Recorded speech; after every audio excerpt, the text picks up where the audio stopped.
لیکن یہاں جو ہے معاملہ صوم، اس سے پہلے مکی دور میں صوم کا کہیں کوئی تذکرہ ہی نہیں، نہ عربوں میں اس کا رواج تھا۔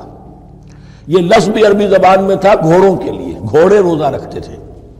رکھتے کیا تھے بیچارے؟ انہیں رکھوایا جاتا تھا، کیونکہ عربوں کا جو معاملہ تھا وہ لوٹ مار، غارت گری، اور اس کے لیے انہیں چاہیے تیز رفتار سواری، جاؤ حملہ کرو، لوٹو مارو اور بھاگو۔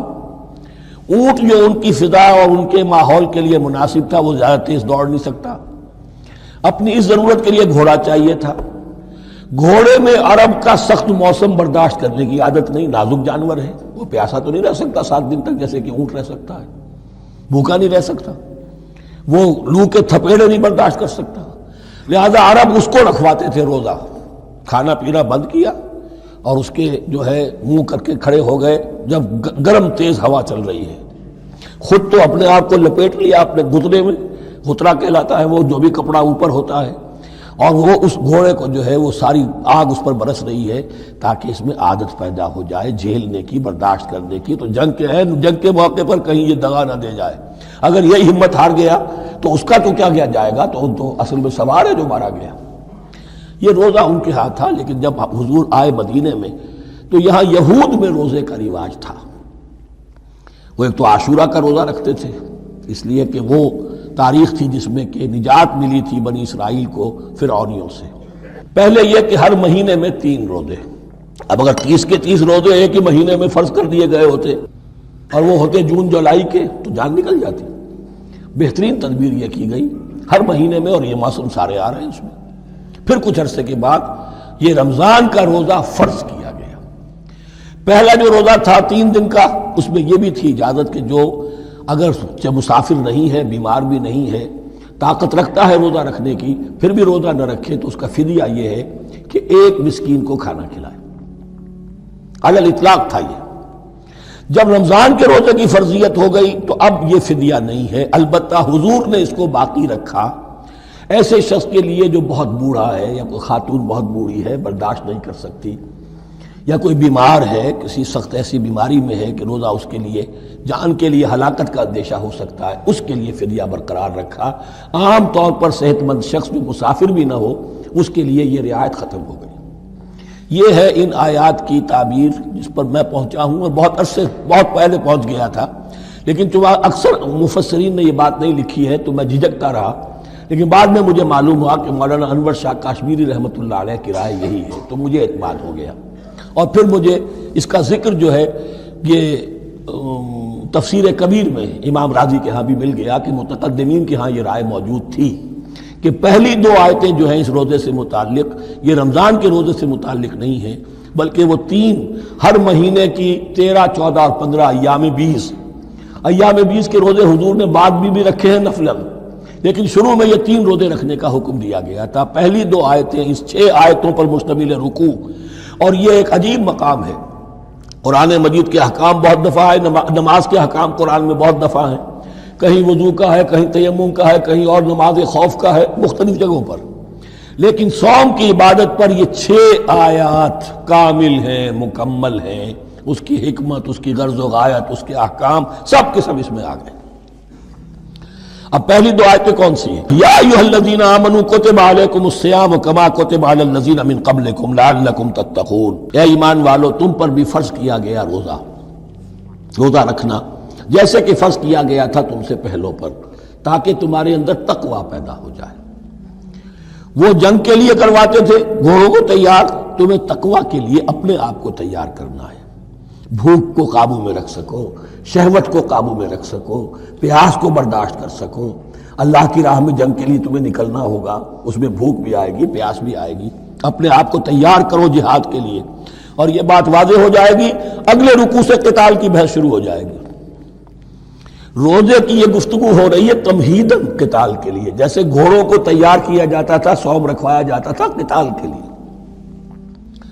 ایام معدودات، گنتی کے چند دن ہیں، یہ گویا کہ ثبوت ہے اس کا کہ یہ 2-3 دن سے زیادہ، معدود جو ہے وہ عربی زبان میں 9 سے زیادہ نہیں ہو سکتا۔ معدودہ جب آئے گا، ایام معدودات، یہ جمع جو ہے جمع قلت کہلاتی ہے۔ معدودات، معدودہ بڑی سے بڑی رقم ہو سکتی ہے، لیکن معدودات جمع قلت ہے۔ گنتی کے چند روز ہیں. فمن کان منکم مریضا، ان میں بھی یہ رعایت ہے کہ جو تم میں سے بیمار ہو او علی سفر، یا سفر پر ہو، فعدۃ من ایام اخر، تو وہ تعداد پوری کر لے دوسرے دنوں میں. وعلی الذین یطیقونہ، اور جو اس کی طاقت رکھتے ہوں، فدیۃ طعام مسکین، وہ فدیہ دیں ایک مسکین کا کھانا کھلانا. ان آیات کی تفسیر میں جیسا کہ میں نے عرض کیا مفسرین کے بہت سے اقوال ہیں، اب میں اس کی بحث میں نہیں جا سکتا. جو میں نے اپنے مطالعے کے بعد رائے قائم کی ہے میں صرف وہی بیان کر رہا ہوں کہ اس وقت، اور یہ امام راضی کے الفاظ ہیں، کہ یہ فرضیت الگ تعیین نہیں تھی بلکہ الگ تخییر تھی. فرض تو ہے روزہ، لیکن اس کا بدل بھی دیا جا رہا ہے. اگر تم نہیں رکھنا چاہتے تو تم ایک مسکین کو کھانا کھلا دو. تو گویا کہ تدریجاً انہیں لانا تھا، چونکہ اس بات کے وہ پہلے سے عادی نہیں تھے. فمن تطوع خیرا فهو خیر اللہ، اور جو اپنی جی سے اپنی مرضی سے خیر کرنا چاہے تو اس کے لیے خیر ہے. روزہ بھی رکھے اور مسکین کو کھانا بھی کھلائے، دونوں کام کرے، تو اس میں کوئی رکاوٹ تو نہیں، اس کے لیے بہتر ہوگا. وَأَن تَصُومُوا، اور دیکھو اگر روزہ رکھو، خیر لکم ان کنتم تعلمون، یہ تمہارے لیے بہتر ہے اگر تم جانو. اب یہاں بھی ایک طرح کی رعایت کا انداز ہے. اب آ رہی ہیں دو آیتیں جو خاص رمضان کے روزے سے متعلق ہیں، حکمت اور غرض و غایت. پھر ایک آیت طویل آئے گی احکام، اور پھر ایک آیت آئے گی لٹمس ٹیسٹ. یہ 6 آیتیں. شہر رمضان الذی انزل فیہ القرآن، رمضان کا مہینہ وہ ہے جس میں قرآن نازل کیا گیا. ھدی للناس وبینات من الھدی والفرقان، لوگوں کے لیے ہدایت، اور ہدایت کی بھی روشن بینات باتیں، والفرقان، اور حق و باطل میں فرق کر دینے والی چیز.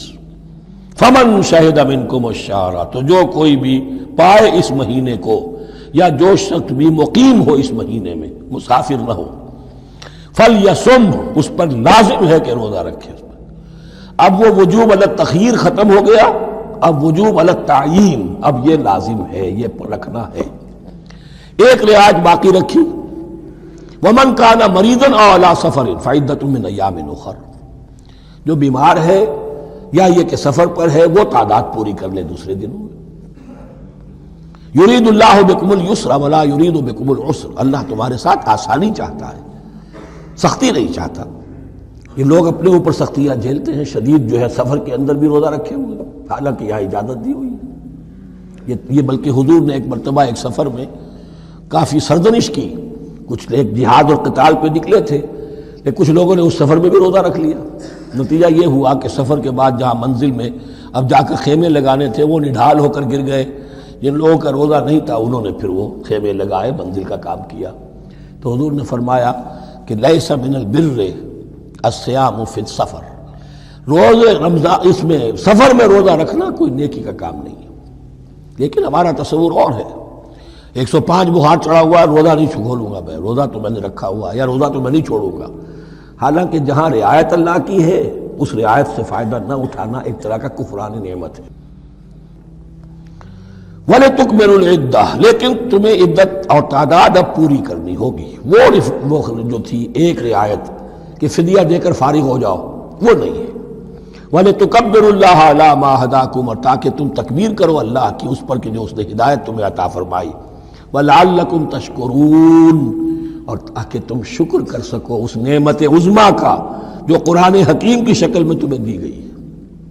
اس موضوع پر میرا کتابچہ عظمت صوم اور عظمت صیام و قیام قرآن، اس میں یہ سارے مضامین تفصیل سے آئے ہیں. کیا حکمت ہے، کیا غرض و غایت ہے، کیا مقصد ہے، اور آخری منزل کیا ہے. وَإِذَا سَأَلَكَ عِبَادِي عَنِّي فَإِنِّي قَرِيبٌ. مطلوب تو یہ ہے کہ تمہارا جو یہ جسم حیوانی ہے یہ کچھ کمزور پڑے، روح ربانی جو تم میں پھونکی گئی ہے اسے تقویت حاصل ہو. دن میں روزہ رکھو، اس حیوانی وجود کو ذرا کمزور کرو، دباؤ اس کے تقاضوں کو. رات کو کھڑے ہو جاؤ، اللہ کا کلام سنو اور پڑھو تاکہ تمہاری روح کی آبیاری ہو، اس پر حیات، آب حیات کا ترشح ہو. نتیجہ کیا نکلے گا؟ تمہارے اپنے اندر سے ایک پیاس ابھرے گی. وَإِذَا سَأَلَكَ عِبَادِي عَنِّي فَإِنِّي قَرِيبٌ، تقرب الی اللہ کا جذبہ پیدا ہوگا. تو اے نبی، جب میرے بندے، ایسے بندے آپ سے میرے بارے میں سوال کریں، ان کو بتا دیجئے میں قریب ہوں، دور نہیں ہوں. یہ حقوق انسانی کا میرے نزدیک دنیا میں سب سے بڑا میگنا کارٹا ہے۔ اللہ اور بندے کے درمیان کوئی فصل نہیں ہے، فصل اگر ہے تو تمہاری اپنی خباثت ہے۔ اگر تمہاری نیت میں فساد ہے، حرام خوری تو کرنی ہی کرنی ہے، تو اب کس منہ سے اللہ سے دعا کرو گے؟ پھر جاؤ گے کسی پیر کے پاس، آپ دعا کر دیجئے۔ یہ نذرانہ حاضر ہے؟ یہ طریقہ کیا ہے؟ انسان کا نفس حائل ہے اور کوئی نہیں، ورنہ ہم تو مائل بے کرم ہیں، کوئی سائل ہی نہیں، راہ دکھنا ہے کسی رہنوی منزل ہی نہیں، کوئی پوپ نہیں، کوئی پنڈت نہیں، کوئی پادری نہیں، کوئی پیر نہیں، کوئی نہیں۔ جب چاہو اللہ سے ہم کلام ہو جاؤ، اس سے بڑا حق کیوں خالق و مخلوق میں حائل رہے پردے؟ پیران کلیسا کو کلیسا سے اٹھا دو۔